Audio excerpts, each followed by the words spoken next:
أنت تقول رضي الله عنهم ولا ما تقول؟ لا، أنا لا أرضي عليهم ولا أسبهم، لا أرضي عليهم ولا أسبهم ولا أكرههم ولا أحبهم. شفت إزاي؟ أنت تقول رضي الله عنهم ولا ما تقول؟ لا، أنا لا أرضي عليهم ولا أسبهم، لا أرضي عليهم ولا أسبهم ولا أكرههم ولا أحبهم. شفت إزاي؟ أنت تقول رضي الله عنهم ولا ما تقول؟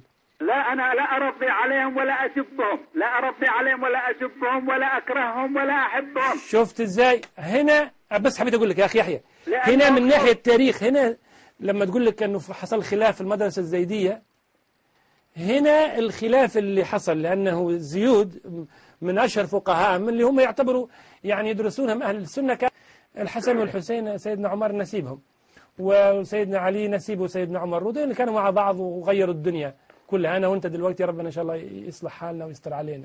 يا أخي لأنما لحظة بس، من ظلم فاطمة يا أخي، لأنما لحظة بس، من ظلم فاطمة يا أخي، لأنما لحظة بس، من ظلم فاطمة يا أخي، لأنما لحظة بس، من ظلم فاطمة، إنما لحظة بس ولا ظلمها. أنت لو شفت مناظرتي السنة اللي فاتت، لو شفت المناظرة اللي عملناها مع السيد القزويني المجتهد في قم، لعرفت أن كل الروايات هذه طلعت روايات باطلة وما حد ظلمها ولا حصل كسر ضلع ولا سيدنا علي قال بهالكلام.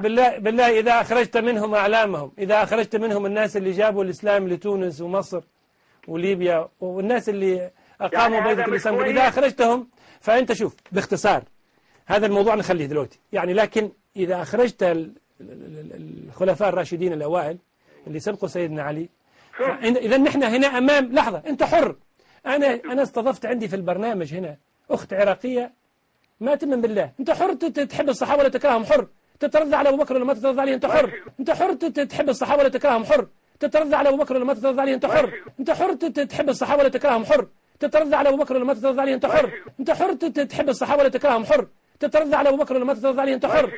أنت حر. أنا فقط أردت أن أعطيك. نحن نحبهم ونتولاهم، الطيبين كلهم نتولاهم. لا أنا سألتك عن زعماء، أنا سألتك عن زعماء الطيبين وعن زعماء الأمة بعد رسول الله صلى الله عليه وسلم. لأننا ما نربي عليهم هل نقتل، لأننا ما نربي عليهم هل نقتل، لأننا ما نربي عليهم هل نقتل، لأننا ما نربي عليهم هل نقتل. لقد رضي الله عن المؤمنين إذ يبايعونك تحت الشجرة فعلم ما في